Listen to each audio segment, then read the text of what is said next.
Welcome to Sudbury Interviews. Today we have Gordon Harris, a Sudbury resident who's been here for more than 20 years, and he's going to tell us his story today of how he came to Sudbury and what he's been doing since he's been in Sudbury. Before we begin, you can find us on Sudstown and join the conversation. Hey, Gordon, how you doing? I'm doing great. Thanks, Danny, for the invitation. I quite appreciate this. So, coming back to our pre-talk there, how did you come to live in Sudbury? Because it was very interesting what you were saying.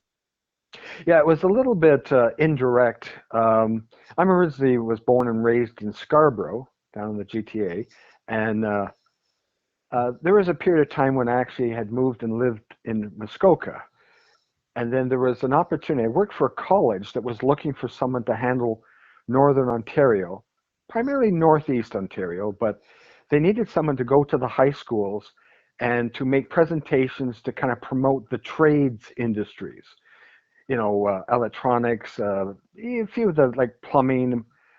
Actually, if you think about it, any of the trades that would support the mining industry is a good way to talk about it, although I didn't specifically deal with the mining industry. And I got invitations to high schools to go in and to get groups of students for roughly an hour each time and just make a presentation, talk about the advantage that many of the trades have for a profession as a lifetime career, and to partly destigmatize the idea of someone going into the trades as compared to, let's say, going into a university or college-based education. Granted, that has changed a lot. Where I saw the statistics recently that more than 52% of all university grads in Ontario return to a college afterwards.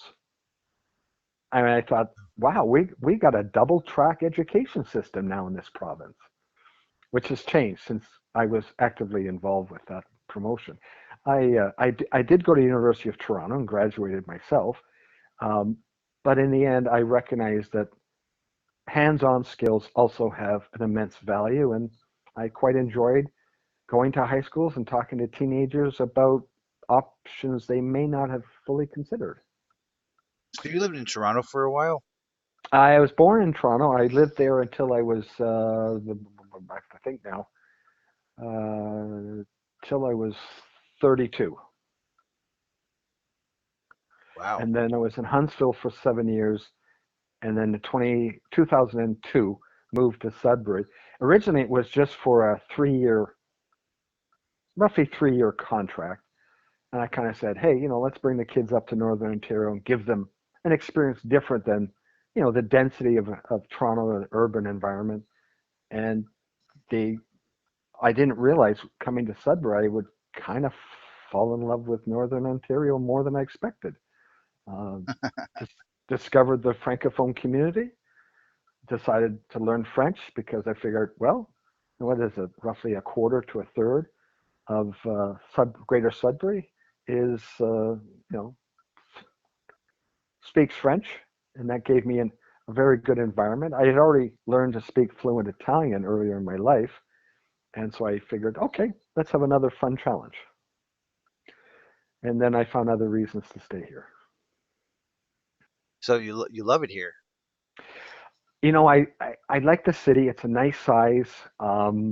It's turned out to be, particularly for some of the medical issues, I know there's people have concerns, and actually currently I am on the Health Sciences North Patient Advisory Committee. So I provide some input to the decision makers in terms of patient experience in the hospital. I have been in the hospital here in Health Sciences North. I think it's something around 60 to 65 times. Wow. Unfortunately, I did go through a long and prolonged health crisis, but seems to be I'm in much better shape now. I'm very grateful that I'll cover, and I'll cover maybe a little bit later some of that story because it gave me a different perspective.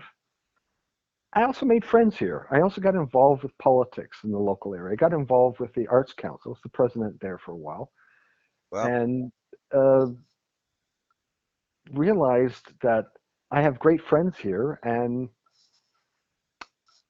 there's a personality to the city of Greater Sudbury. I just call it Yeah, Sudbury. That really. is unique. Yeah. That is so cool that you say that because I'm not sure I can see it because I've been here my whole life. But tell us about that. Like, how does it feel? Like, what's the personality look like? Well, there's an interesting experience. I was one of the coordinators that brought Bruce Ma, who's a world famous architect, who was born and raised in Sudbury. At the time when we asked him to come back and speak at Cambridge College, I believe it was 2012, so 14 years ago. He made a presentation. It was excellent, and I was one of the moderators. And after the presentation was done, I took the microphone out to the audience in case there was questions, and there were some great questions. And then I had a little thought, and I said to the audience, which was about 230, if I recall, I said, just asking, it's kind of a little survey, everybody out there, how many of you were born in Sudbury versus how many have moved here from elsewhere to live here in Sudbury? Yeah. So I went with where you're born and raised in Sudbury. And I would say about a third of the hands went up. And when I said you were born elsewhere but came to Sudbury and have stayed, well, the majority of hands, like Wow. 2 to 1, went up. And I thought, wow, the people that were willing to come out and talk about the future of Sudbury in 2012, the majority are people that moved here. Hmm. And since I was part of a group that was tracking all the famous people that were born and raised in Sudbury, we changed our focus to add all the people that have come to Sudbury, award-winning doctors at the Health Sciences North, or like we know the sports heroes, that's and Alex Trebek and so on. But I wanted to dig into some of the other, maybe some individuals that don't exactly jump out at you. That was the peak of Snow Lab there, and the neutrino observatory, and how scientists realized we had two Nobel Prize winners that came out of Sudbury in 2016. We did? Yeah, and so this is this city bats way, or boxes maybe a better word, way above its weight class. One of the years I was the arts council president, we had exactly 100 CDs of music that were released by local artists. Kind of an odd to hit the number 100 exactly, but that's a lot of recording and songwriting and the whole packaging together from a city at that time was 160,000 people. I believe it's about 192 now, according to what the census estimates are for 2026. And I just remember thinking, wow, I am in a city of more dynamic creativity. A lot of it is not that visible, I do admit.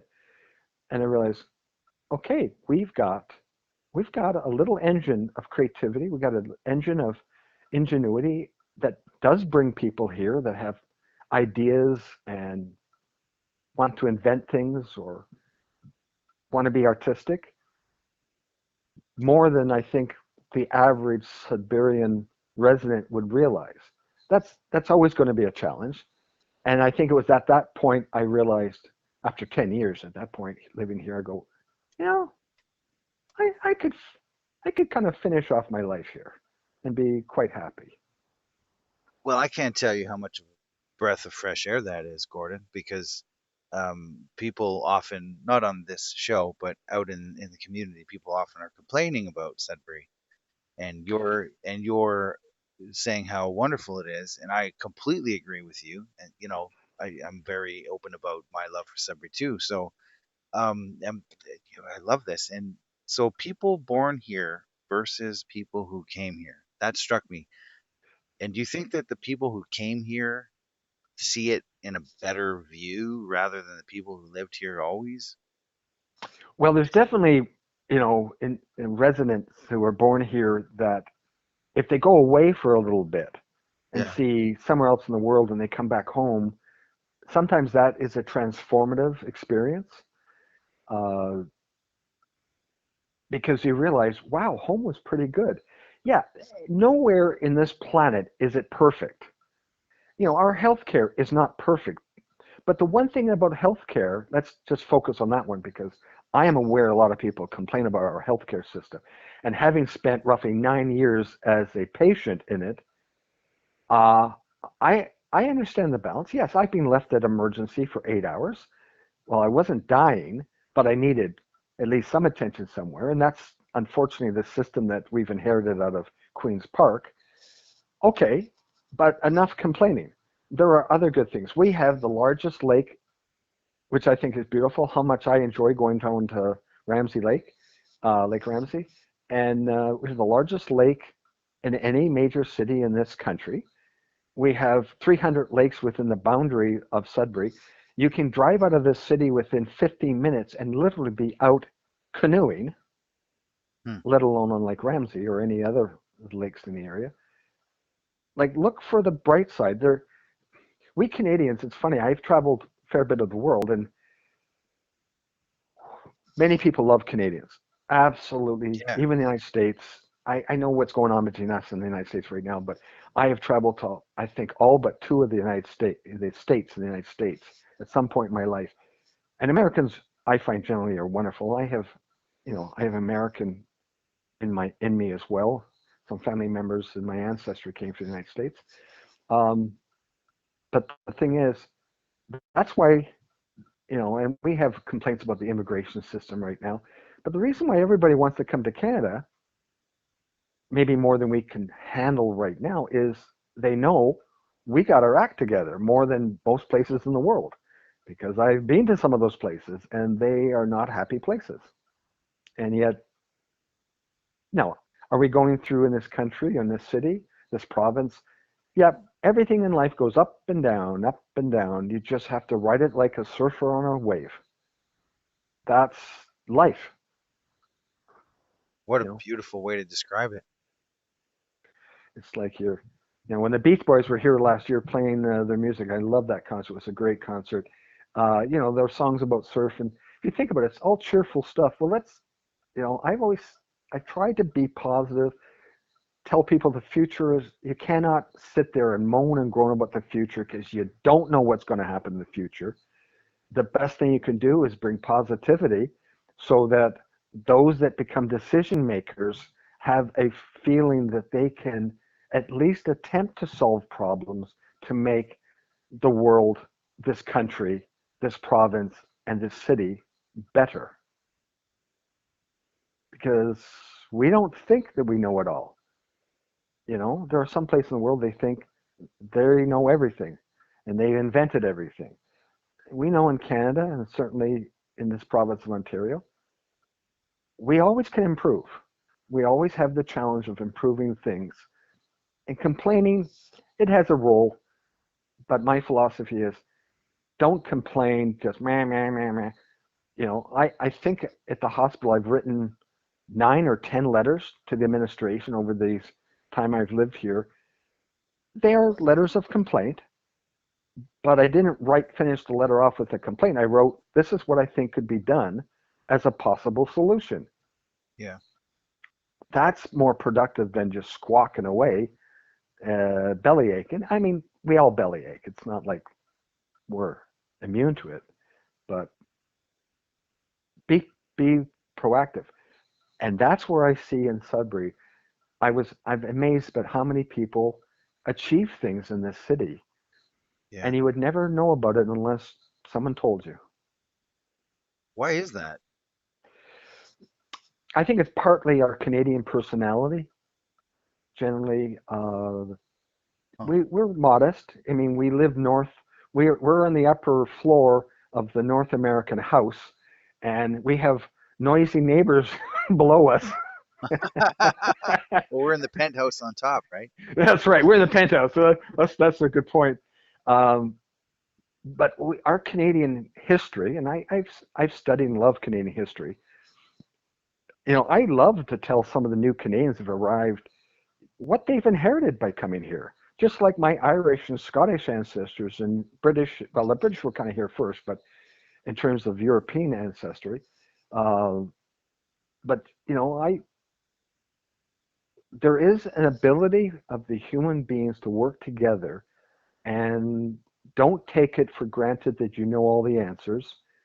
And other people will have opinions that are worth listening to. And I can't remember who said it. Some philosopher said, realize that with every person you meet, they have a story or a life experience that can solve a problem. Yeah, that's the whole reason for this show. You just nailed it. Yeah, yeah. Wow, that's So, yeah, no, when you approached me about this, I kind of thought when I had done this previous work, it was very rudimentary on basically creating a list of Sudburians, both born here as those as well, like myself, who moved here. Said, okay, what can we do? Um, you know, y there is still a pioneering spirit in this city, and even the new arrivals, new Canadians from Asia, South Asia. I, I, I know I'm maybe some people listening. I hope you understand. I admire those individuals who left their home countries like my ancestors did, although they sailed across in leaky boats, and they came to this continent, both the United States and Canada, and they forged their own destiny and built cities and built railways and built roads. And we have new Canadians that are coming in from new areas of the world, and they bring their talents.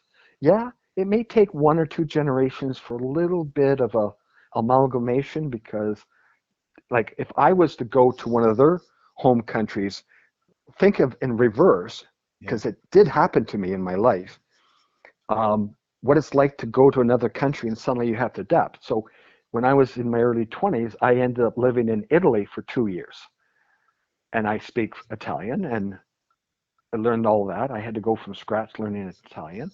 Uh, but I also recognize, many Italians are here, so it's not like it's unknown. But when you go to another country and you don't really meet that many people who speak English, and you have to learn on the fly, or you're not going to eat very well for the next little while, um, you're motivated, and then you realize, oh, there's a whole other way of doing things here. And then you can decide whether it works for you or not. But certainly I was warmly welcomed, and I think there's an ethical issue to do the same to someone else who's come here. Yeah, it adds some problems to the housing. We can, as Canadians, solve that. It may take 5 or 6 years. And I do believe at this moment we have a federal government that is responding to it. The housing thing? Yeah, it's not going to be an overnight solution, but what the Carney government is attempting to do, I mean, I didn't vote for him, but I do think give him a chance, because Yeah. he's an economist, he's a financier. It's a little scary to have someone with his wealth running the country, but because does he understand what the average person's life is like when you've lived very well from childhood? That's not a necessary criticism. He was born how he was born. We are all born into environments that we had no control over. And we're also born with our own skin color and our eye color and whatever ethnicity we have. That's our DNA. We can't change that. So the best thing to do is accept and realize the human mind has the ability to work together. It's what makes our species remarkably successful on this planet is we can seem to work together with very little integration. That's our that's our power. That's our superpower. And so in Sudbury, you can do the same, just on a smaller scale, local. Look what Sudbury has done in regreening. I still am somewhat, very much with the green effort. I ran politically for public office here under the banner of the Green Party. You know, going back into the 2000s. Um, I still hold on to well, I guess I don't like using the word pride, because I know the word has two edges to it, but Yeah. feeling very very pleased to see that Sudbury has been recognized by the United Nations for its ecological recovery from the mine blasted environment it was in the 1970s to, good grief. In the summertime, it is a very green city with beautiful lakes. Like, Yeah, yeah. wow, folks. Wow. Andy So, Lowe was talking about that as well as an no, immigrant. Andy, yeah. Yeah, he was saying the change was pretty big. Yeah, he would see it having been lifelong. In fact, it was not long ago I got his new I actually got it as a CD. I think he pressed a few of them, and Lucky because you. I still have a DVD player. Like I'm old school.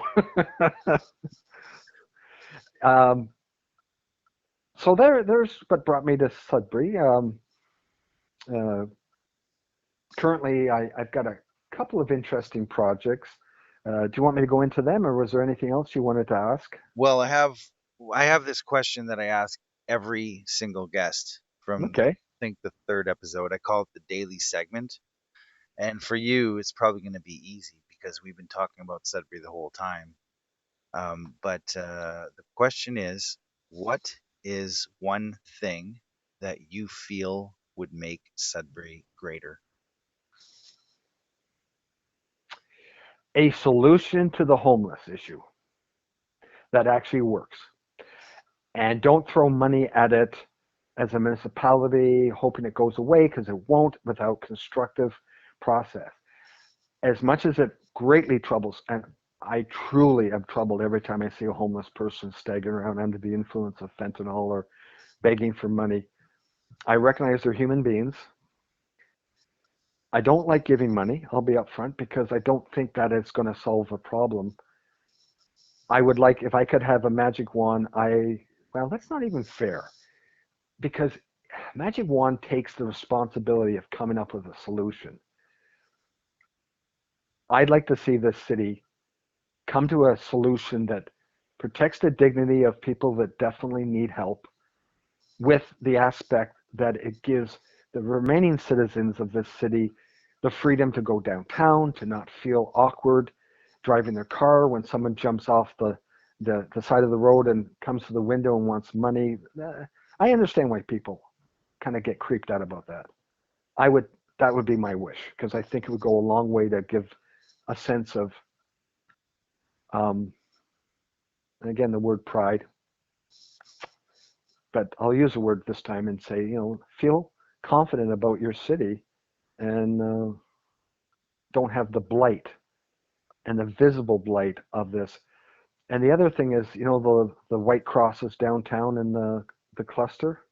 Yeah, I would like to see something more formal, although I find that a powerful symbol. We have lost too many lives in this city due to the scourge of drugs, and we have people of, you know malignant intent that are trying to perpetuate an addiction because they make money off of it, and yet they destroy human lives in the process. That's almost like a war crime, except not a war. So I guess it would, that's a good question, Dan. I guess it would be an interwoven of two solutions. Um, Good quality treatment for those that need help. I know sometimes many of them are past a reasonable recovery, but give them the dignity of being human beings and work carefully with the expenditure of money on the solution so that the city itself, the citizens of the city feel that their city is more open. They don't feel as frightful. I mean, this very morning, I was involved with a group of seniors, and that came up as a topic again, and why they don't come downtown because they feel physically at risk because they're older and frailer. And even though I was meeting with them downtown, I go, yeah.